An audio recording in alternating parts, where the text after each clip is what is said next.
The chief legal advisor to the Criminal Investigative Task Force at Gitmo wrote that Category 3 techniques and certain Category 2 techniques may, quote, subject service members to punitive articles of the UCMJ, and called, quote, the utility and legality of applying certain techniques in the request, quote, questionable, and stated that he could not advocate, quote, any action, interrogation or otherwise, that is predicated upon the principle that all is well if the ends justify the means and others are not aware of how we conduct our business, close quote.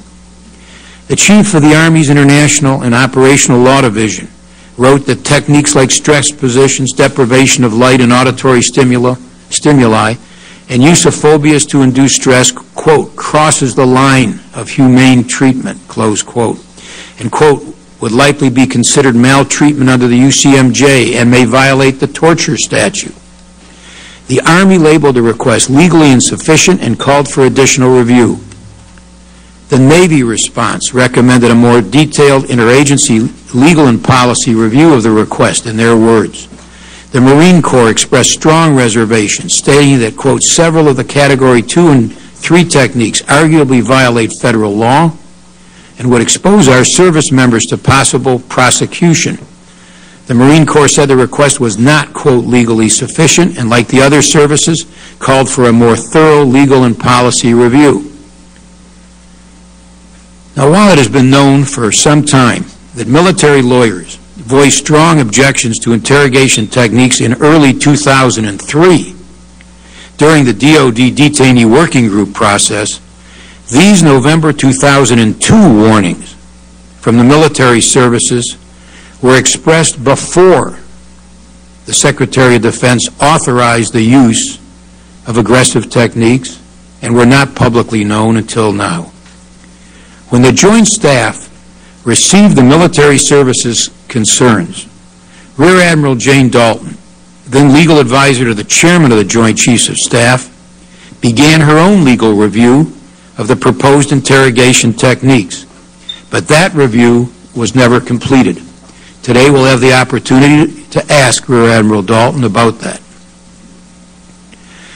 Notwithstanding concerns raised by the military services, Department of Defense General Counsel Jim Haynes sent a memo to Secretary of Defense Donald Rumsfeld on November 27, 2002, recommending that he approve all but 3 of the 18 techniques in the Gitmo request.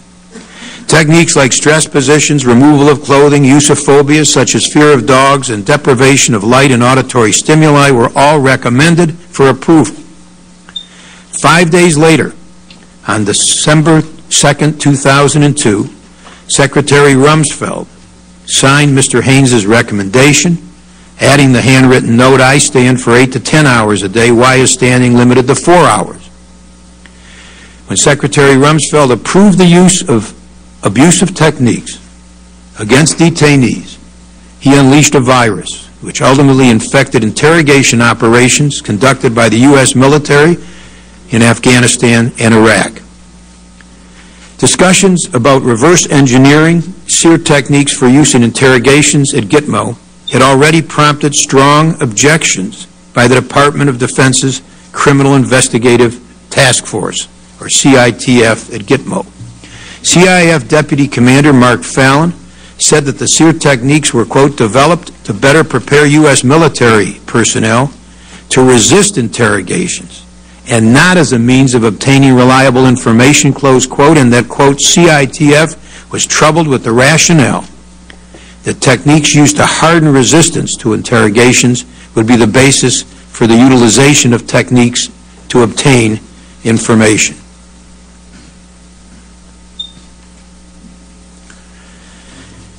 In the week following the Secretary's December 2, 2002 authorization, senior staff at Gitmo set to work drafting a standard operating procedure specifically for the use of SEER techniques in interrogations. The first page of one draft of that standard operating procedure stated that, quote, the premise behind this is that the interrogation tactics used at U.S. military SEER schools are appropriate for use in real-world interrogations. The These tactics and techniques are used at SEER school to break SEER detainees. The same tactics and techniques can be used to break real detainees during interrogation, close quote. The draft described how to slap, strip, and place detainees in stress positions. It also described hooding, manhandling, and walling detainees. When they saw the draft standard operating procedure, the CITF and FBI personnel again raised a red flag. A draft of their comments on the standard operating procedure said that the use of aggressive techniques only, quote, ends up fueling hostility and strengthening a detainee's will to resist. But those objections did not stop Gitmo from taking the next step, training interrogators on how to use techniques offensively.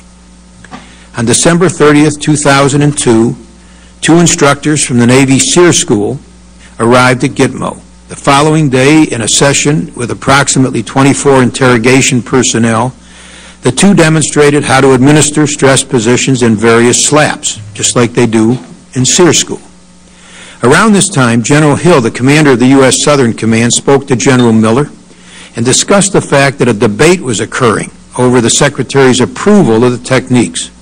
In fact, CITF's concerns had made their way up to then Navy General Counsel Alberto Mora, and a battle over interrogation techniques was being waged at senior levels in the Pentagon.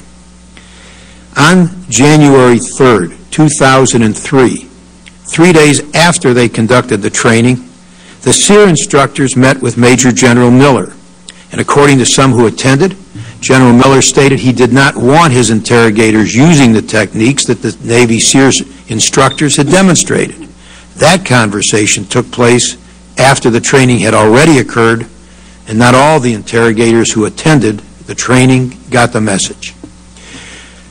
Now, 2 weeks earlier, on December 20, 2002, Alberto Mora, who's a witness here today, had met with Department of Defense General Counsel Jim Haynes.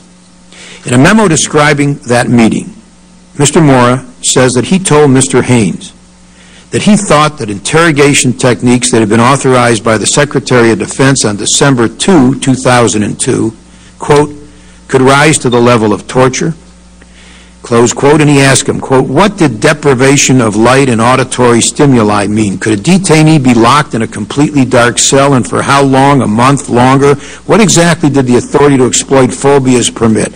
Could a detainee be held in a coffin? Could phobias be applied until madness set in? Close quote.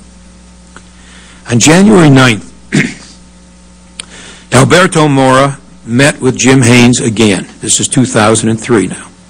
According to his memo, Mora expressed frustration that the Secretary's authorization had not been revoked and told Haynes that the policies could threaten Secretary Rumsfeld's tenure and even damage the presidency.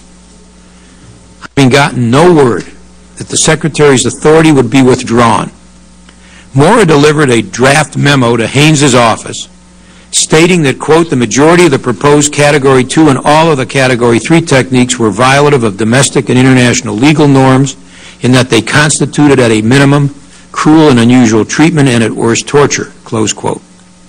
In a phone call, Mora told Haynes that he would be signing that memo later that day unless he heard definitively that the use of the techniques was being suspended.